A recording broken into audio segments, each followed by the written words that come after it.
Hi, I'm Brigitte Kingsley. I'm Anderson.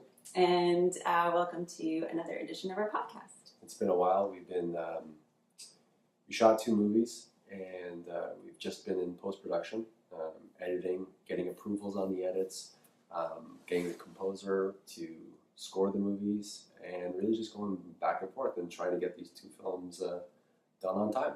Yeah, so I think we can, we'll expand a little bit and let you guys know what we did this summer. We did something a little bit different. Usually we do feature films that are really a concept that we come up with, and then we just decide to roll with it. Usually what happens is like I'll have a crazy idea, and I'll tell Brigitte, I was like, well, you know, I'm kind of thinking this, and she's like, I love your crazy idea, and I'm like, great, I'm glad someone loves my crazy idea. Sometimes she has the crazy idea. Country Crush was her crazy idea. Yep. That was a good crazy idea. You know, usually it's my crazy idea, and then we'll go about trying to figure it out. But this year was a little bit different.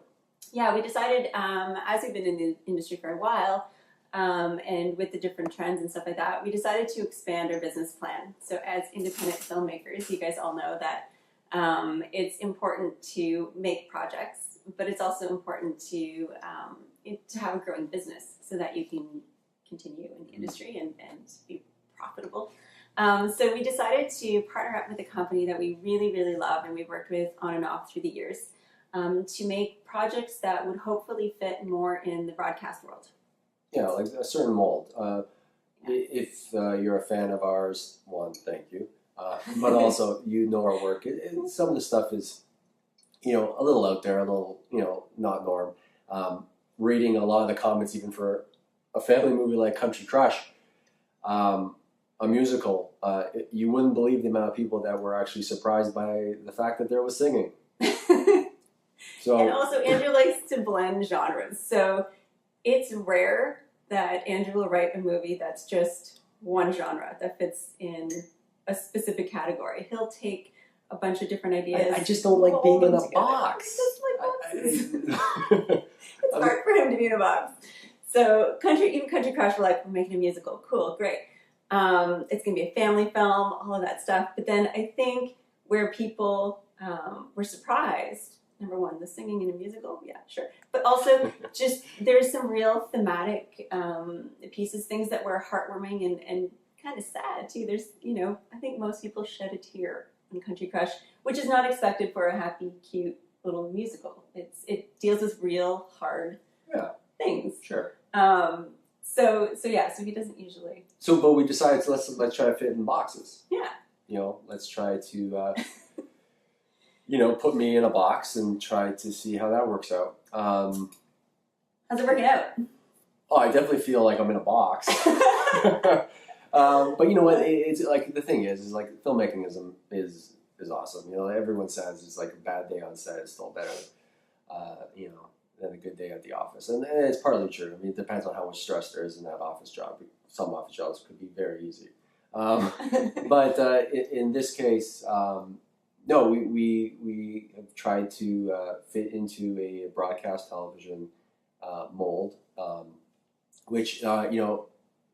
In some ways, there are certain restrictions placed on me, and that's not a bad thing. I mean, everyone should live their life based on a set of restrictions. But it's been an interesting process. You know, it's been really fun. We've had the opportunity because we worked with this company, and we chose projects that we thought were interesting, and we really liked, you know, the story and that kind of stuff. And we got to work with some amazing actors. Mm-hmm. The first one is a thriller, so it's something. We won't say titles because the titles may change, and then you won't be able to find them. And then the second one was a romance, which we shot on this beautiful horse farm for 3 weeks in the summer, which was pretty much the only part of the summer that we saw. So yeah, it was a long time. It's funny because both were very different projects. You know, like Brigitte said, the first was a thriller, and then we're into a romance with horses. You know, both were very, you know, they had their issues. You know, each one. This was the first one where we really worked with a lot of horses. Yeah. So the question is it as hard as people say to work with kids and animals, Andrew? You know what's funny? It was like I've worked with children before, and this is the first time, like I said, working with a lot of the horses. And the thing is with horses, they're going to deliver the best that they can, right? Like they're trained, but when you're doing a riding shot and you're like, okay, I want the horse to land here. Well, when you're asking the horse to land here, you're really asking the horse to land roughly in this area, because you're also dealing with actors who maybe aren't as trained with the horses as the trainers are. So, you're roughly going to get a sense of what it is. So there's a little bit more going with what you're getting here. And but still, I mean, as soon as you put the camera on these majestic animals, everything just looks fantastic. So, and I think things to talk about when you decide to go into casting with things like horses, and things to consider are the actors, right? We actually had to really put some thought into who is going to star in this movie, because they're going to be on horses a lot of the times, and you don't want to have somebody that's uncomfortable. It's an entire skill to ride on those big things. Who'd have thought? So what we did, we actually a lot of our casting came from the TV show Heartland, because they're very skilled and a great group of actors, and so that was definitely a consideration with this project. Plus, we had an 11-year-old, so one of the main things that we put on the breakdown for the actors was whether or not they had some training with those horses. So that's what we did. So, I mean, both projects are nearing completion, and then we will get onto the road to Rocktapussy, which is what which is what this podcast is about. This is like a road to Rocktapussy with a detour through some. But to be honest, I mean, this is indie filmmaking, right? So you kind of have to roll with the opportunities, roll with what's coming our way. And this was something that everything takes time in film. So if you think that you're going to come up with a movie concept and just start shooting your film the next day, it takes time. So with this relationship with this company that we're working with, it's years in the making. I want to go back to 2009 or 2010, maybe. And it's a lot of years of putting together. So when the opportunity comes where we can actually collaborate, you jump in and you take those chances and you enjoy them, because you don't know when the next one will be. So that was our little detour. Seeing an opportunity is probably one of Brigitte's strengths, and I've said it before in other podcasts, is really the reason why I have the career that I have, is because of her ability to take a look and say, there's an opportunity here. Let's take it, and here's an opportunity. And like she said originally, the actors that we worked with were fantastic. We really had a great time with the professionalism of them all, and it would be a pleasure to work with all of them again. So let's talk about how we find these opportunities as filmmakers. I think... Me personally, I come up with an idea, and then I put my head under the covers and stew about that idea and worry about people liking my art, and Brigitte goes out and finds the opportunity. Yeah, that's pretty much how it works. Get yourself a Brigitte. I'm a good commodity, guys. No. I think a lot of it is instinct. I hate to say that, but it's getting out there, talking to people, seeing what people are up to. Like right now, TIFF is coming up. So when I first started and I had no contacts, I went to the Toronto Film Festival every single day. I didn't have any contacts, so I had to do my best to talk to everybody I could see there. I'd go with my little cards and some ideas of projects, and it takes some courage to bust yourself into certain parties or try to get invites and stuff. But it all matters, right? You talk to these people, and you're not going to get a deal on the day, but if you stay in touch with the people that you meet over the course of several years, if you're working towards your projects and you keep yourself busy doing things within the industry, then people start to have faith that you've got strong things, and and it's those relationships really. And as soon as let's talk about maybe Dark Rising, how Dark Rising came out. We might have touched on that before, but that's a perfect example of an opportunity. So we had developed Medium Raw. Medium Raw was our passion project. It was the one thing we wanted to do. It was going to be a 1.5 million. It was going to be our first feature film. We were doing it. Knocked on every single door possible, both in LA and in Toronto. And then, we ended up at Black Walk. Black Walk knocked on their doors, pitched it. They wanted to change a bunch of things with it, so we walked away. And then when the owner, Michael, called us back and said, hey, have you guys produced this yet? I said, no. And he's like, okay, well, come to our office. We'll give you space for a bit. Just let us know what you're working on. Well, as soon as that door was open, I knew that he wanted to work with us. I knew that he thought there was some potential or something there that he saw. And I was in his office for, I don't know, maybe a few weeks, and I saw that one of their projects was falling apart. Well, to me, that was a pretty good opportunity. I'm like, he's got money to put into this project. It's falling apart. They're not getting their stuff together. People are taking their time. So that's when I had called Andrew, and I was like, let's take this opportunity. I pitched a project on the fly to Michael, and I told him we were shooting it, in a short period of time, and told Andrew to write a script. And it's a little bit of the art of bullshit, but I think that there's an underlying thing. So you have to have, like I said, a lot of this, I don't like to go out very much. I'm usually either in front of my computer working or writing or playing video games. But what Brigitte was saying was we had this goal in mind. And you push towards the goal.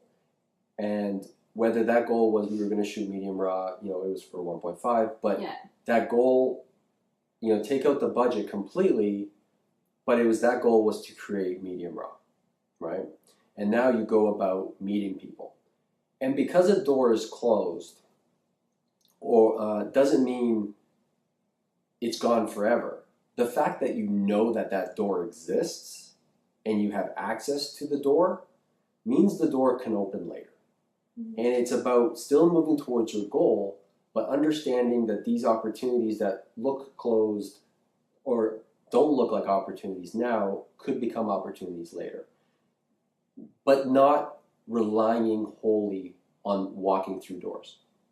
If we didn't have 1.5, if we weren't able to raise the money for Medium Raw that we did, the plan would have changed. We would have still made Medium Raw. It wouldn't have been the Medium Raw that it is, but our goal to make Medium Raw would have happened somehow. And I think that's kind of important to know, that your plan and your idea of how the project is going to be made may change. But if you have the goal as that is the end goal, mm-hmm. and you go about it, well, just because the meetings you take don't help that goal, well, there's going to be another movie down the road, mm-hmm. that door could be open for that one. Mm-hmm. And it's about showing and improving that you can do the work, you can get it done when that door is closed, so that door may open another time. Yeah. And I think the interesting thing with us is that, and I think this is the only reason we have a career. This is the secret, guys. So every single time we call them the secret, then this is the secret. I'm sharing the secret. Everybody should listen right now. No, we were talking about this because we're like, what do we want to do next? And we were talking about Rocktapussy and that kind of stuff. And I was like, the interesting thing about us is that at no point in our career to date have we ever decided to do a project and thought, oh, maybe this isn't going to pan out. We just go, okay, what are we doing next? Okay, so we're doing Dark Rising. Great. We do Dark Rising. We don't stop until Dark Rising's done. We do Medium Raw. We don't stop until Medium Raw's done. We do Country Crush. We do, and at no point do we ever question whether or not it's going to be made. It's just a matter of, okay, how are we going to make this happen? And trust me, along the line of every single project, there's been so many no's. Even Country Crush. Country Crush is, I'm so excited about it because it's doing so well. But it was a long path of a long process, right? A lot of doors, knocking on a lot of places. We were at, a friend of ours recently got married, and it's always fun to be a filmmaker at a table. And, because we work in the independent world, and this one person asked me do you have a dream project, and that you haven't done? And I looked over and I said, "Oh, I did it," and I continued to do it. And it was kind of like that realization. You get so busy that you don't actually, I keep telling you, it's lucky. you don't actually think about it. But it was like, well, no. When I have a dream project, I put it into a script, and then I just go and do it.